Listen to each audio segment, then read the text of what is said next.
18 horas con 58 minutos. Regresamos con más información y también en el espacio de entrevistas. 5 bloques legislativos, incluido la oficialista Alianza País, pidieron al Ejecutivo que retire el proyecto económico urgente por falta de consenso y la ausencia del informe de la comisión que tramita el paquete de reformas. La noticia requiere profundidad. En Notimundo están los protagonistas de la noticia. Y justamente para conversar sobre este tema recibimos aquí en nuestro espacio al doctor Guillermo Celi. Él es asambleísta por Suma e integrante de la Comisión de Desarrollo Económico. Asambleísta, ¿cómo está? Bienvenido, gracias por acompañarnos aquí en Notimundo Estelar. Muy buenas noches a ustedes, muchísimas gracias por la invitación. Mi saludo a los quiteños, a los ecuatorianos que nos escuchan a esta hora.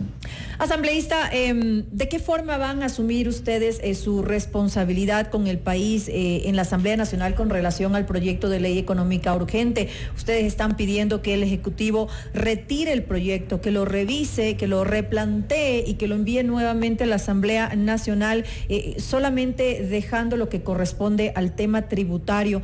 Pero ¿es posible que el Ejecutivo acepte esta propuesta que se está realizando por parte de la Asamblea?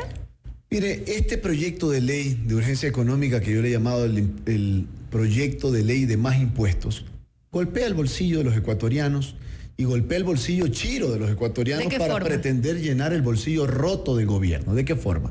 Primero, quieren aumentar el 10% en los consumos celulares, en los planes tarifarios para todos los ciudadanos, personas naturales, es decir, para todos los ecuatorianos. Segundo, plantean la creación de un impuesto a la circulación vehicular, cambiando la base imponible, es decir, ahora ya no sabemos que es de acuerdo a su vetustez del vehículo, sino ahora va a ser este impuesto a la circulación lo que determine la autoridad tributaria.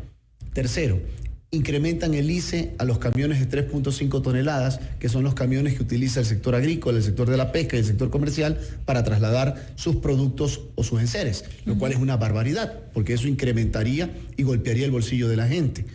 Eso es lo que hay que decir en este momento. Lo que nosotros hemos planteado es que este proyecto de ley tiene que ser debatido en el Pleno y no puede entrar por las tranqueras del Ministerio de la Ley, es decir, sin debate, como pasó en el gobierno pasado con el impuesto verde, que la Asamblea no se pronunció, pasaron los 30 días y los 30 días hace que inmediatamente se publique en el registro oficial. Pero ustedes ya alcanzaron a debatir los 404 artículos de los que se compone este proyecto para que se pueda pasar justamente el informe para que haya un debate. Mire usted, me parece que la actitud del presidente de la Comisión de Régimen Económico es irresponsable. Recién hoy día, a las 7:45 de la noche, ha convocado a la comisión para debatir un proyecto de segundo debate, es decir, un proyecto para pasarlo al segundo debate, de informe para pasarlo al segundo debate, cuando ya estamos hoy día jueves. Y el domingo se cumple. Y el domingo se vence el plazo. Y usted recuerde que para citar a una convocatoria del Pleno se necesitan 48 horas, es decir, 2 días. Hoy día hemos dado una rueda de prensa, múltiples bancadas y partidos políticos, más allá de nuestras diferencias políticas o ideológicas, nosotros como legisladores no podemos quedar castrados de la capacidad legislativa y de debatir un proyecto de ley que desde mi punto de vista golpea el bolsillo de los ecuatorianos y yo no estoy de acuerdo. Ahora, sin embargo, el ministro de Economía, Richard Martínez, ha asegurado que este proyecto es perfectible, pero que se lo puede perfeccionar justamente en base al diálogo, en base al consenso, en base al debate, pero no solamente poner como opción o que se archive o que sea retirado para que sea reformulado. ¿No están ustedes de acuerdo en eso? Pero es que este ha sido un debate de consenso, como usted acaba de señalar, de oídos sordos. Hemos planteado varias alternativas, inclusive la asambleísta Gabriela Larreate de Suma 2 veces mocionó en la comisión eliminar el Código Monetario y Financiero, el Código de Planificación, que tiene 200 y pico de artículos, que transforma el directorio del Banco Central, de la Junta de Política Monetaria y Bancaria, y que adicionalmente la propia superintendenta de bancos ha señalado que es lesiva para el control de la superintendencia. Entonces, este es un tema que no se entiende. Entonces, ¿de qué consenso hablamos? Segundo, hemos pedido que se eliminen todos estos diferentes impuestos nuevos que golpean a los ecuatorianos. Y aquí hay que decir las cosas como son. Hay que ser sensible en este momento. ¿Y el Ecuador es viable? Por supuesto que sí. Tenemos que hacer varias acciones. Primero, ir hacia la explotación minera a mediana y gran escala. ¿Por qué? El Ecuador tiene la primera reserva de oro en el mundo, cerca de 150.000 millones de dólares en oro debajo de la tierra. La cuarta reserva de cobre en el mundo, cerca de 400.000 millones. Y no puede ser que por infantilismos o dogmas ideológicos estemos muriendo de sed frente a la fuente. Pero hacia eso no se estaba dirigiendo justamente las acciones de Carlos Pérez en el Ministerio de Energía y Minas, justamente hacia a lo que usted está diciendo, hacia que se aproveche la actividad minera en nuestro país. Pero es que lamentablemente mucho ruido y pocas nueces. Ya este gobierno tiene 2 años y medio. No hemos ido a un proceso de este real, porque no es posible que hoy día tengamos jóvenes que estén en central de riesgo, que estén en coactiva, porque no han podido pagar su crédito educativo. Y mientras tanto tenemos cerca de 500.000 millones de dólares en minerales que bien podrían ser utilizados para la educación de nuestra juventud. Segundo, no es posible que el sistema de salud, el sistema de educación y la seguridad de los ecuatorianos adolezca de problemas cuando tenemos la plata suficiente en la minería. Pero también tiene sectores sociales que se oponen a la explotación minera. Por eso decía, hay que dejar de lado esos dogmas ideológicos e infantilismos, porque nuestros pueblos y nacionalidades necesitan de esa plata para educar y tener salud de sus hijos. Por supuesto que sí. La gente que está en el sector agrícola, por supuesto que sí. La gente que se dedica al comercio en la costa, en la sierra, ¿En qué ha fallado entonces, asambleísta, este gobierno para no poder lograr este camino que usted manifiesta, el poder explotar los recursos naturales que tiene el país y que podría sacar de esta crisis que hoy tenemos que enfrentar?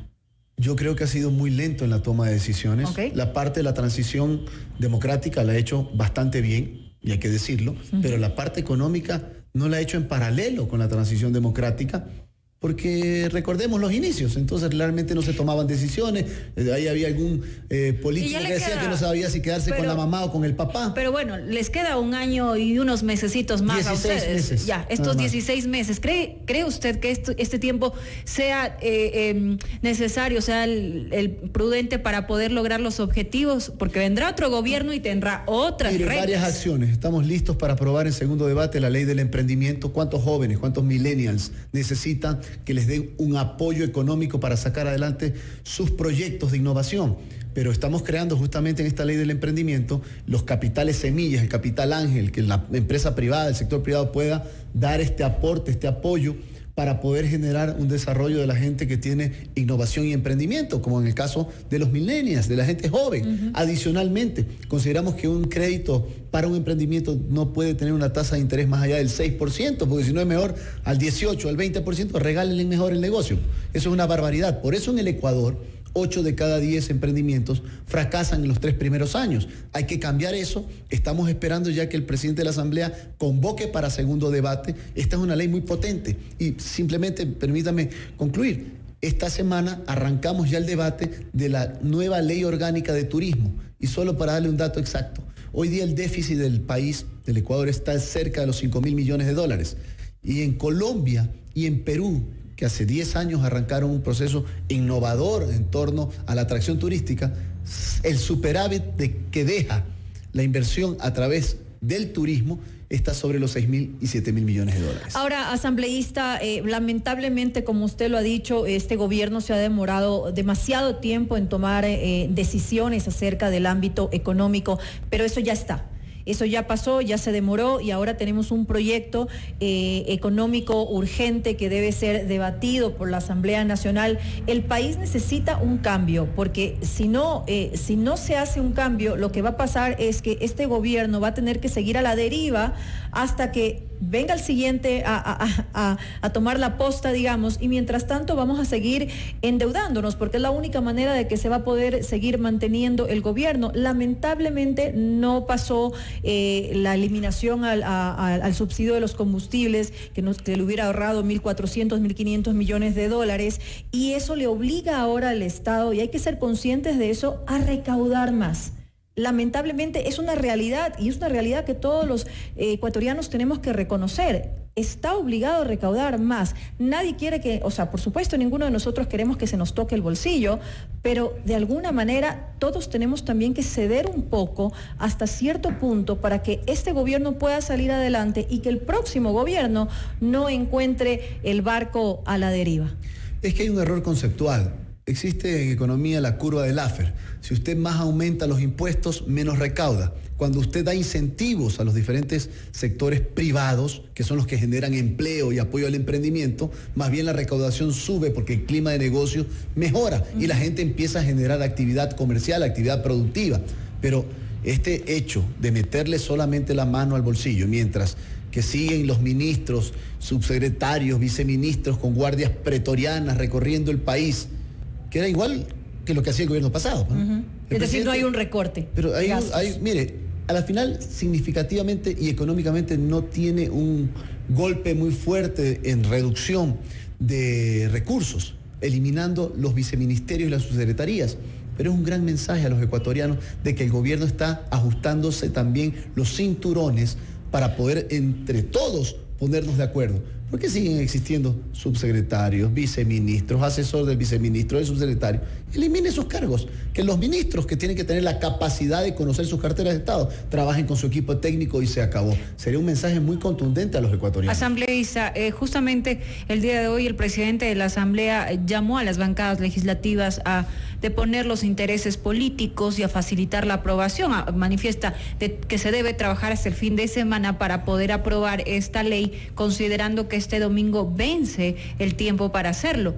¿Por qué no trabajaron los anteriores fines de semana considerando que esta es una ley urgente? Porque si no, se va por el Ministerio de la Ley. Y eso no lo vamos a permitir. Hoy día hemos dado una nueva rueda de prensa cerca de las 3 de la tarde, porque es sospechoso que a las 3 de la tarde teníamos sesión y suspenden esa sesión donde tenía que venir el ministro Carlos Pérez a rendirnos cuentas sobre el proyecto de la refinería de Manabí, de mi provincia. Y estuvimos presentes a las 3, suspendieron, cancelaron esa sesión y en esa sesión ya se había presentado cambios del orden del día para autoconvocarnos en el caso de que esto lo pretendan pasar por el Ministerio de la Ley para que sea debatido en el Pleno. Y en el Pleno se tomen las decisiones, a favor, en contra o por el archivo. Pero es que eso debe ser la democracia.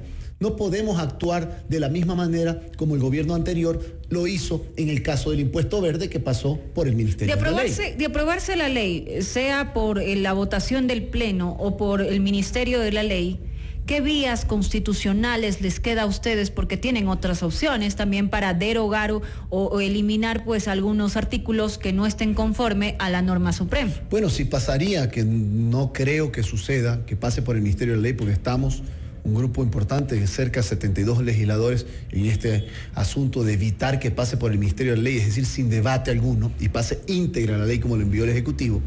Existe el artículo 62 de la Constitución para derogar lo que pasa por el Ministerio de la Ley cuando se actúa de esta manera, igual como se lo hizo con el impuesto verde. De esa manera retrotraemos y eliminamos ese paquete de medidas urgentes económicas que no han sido tratados por el Pleno de la Asamblea Nacional. Pero yo quiero decirles, el Ecuador sí es viable, el Ecuador tiene posibilidades. Por ejemplo, yo soy creador de la Ley de Polos de Desarrollo Económico. Esta ley salió publicada en el mes de febrero de este año. ¿Por qué no hemos declarado, y el gobierno, pues ya le corresponde al gobierno, esa es la decisión política, varios polos de desarrollo económico en materia turística para desarrollar el turismo?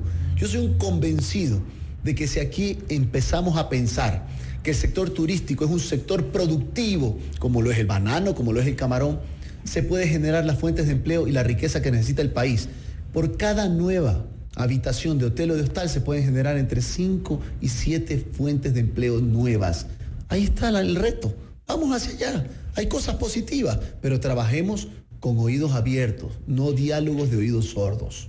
Sin lugar a dudas, también deben haber incentivos para el crecimiento, para el desarrollo del sector productivo, para los emprendimientos, como usted bien dice, pero también, por supuesto, debe haber un cambio tributario en el que el país, el gobierno tenga la opción de recaudar un poco para poder funcionar de mejor manera y eliminar, no eliminar, pero recortar esa brecha fiscal tan grande que tenemos al momento. Es que la brecha fiscal no solamente hay que mirarla desde el lado de más tributos. El Ecuador ya ha tenido en los 12 últimos años 36 reformas tributarias, 36. ¿Qué es lo que debemos hacer? Es incentivar los sectores de la economía, generar apoyo al emprendimiento, generar una gran política que permita bajar la tasa de interés, porque es terrible que un ciudadano, que un ecuatoriano tenga que pagar entre el 16, 18 hasta el 22% por una tasa de interés que no permite emprender. Y justamente para eso también estaremos muy pendientes de las reformas que pasen en materia laboral, que es muy importante para el desarrollo del sector productivo y los emprendimientos. Le queremos agradecer, doctor Guillermo Celi, asambleísta por Suma e integrante de la Comisión de Desarrollo Económico. Como siempre, gracias por acompañarnos. Muchísimas gracias a ustedes y a las órdenes.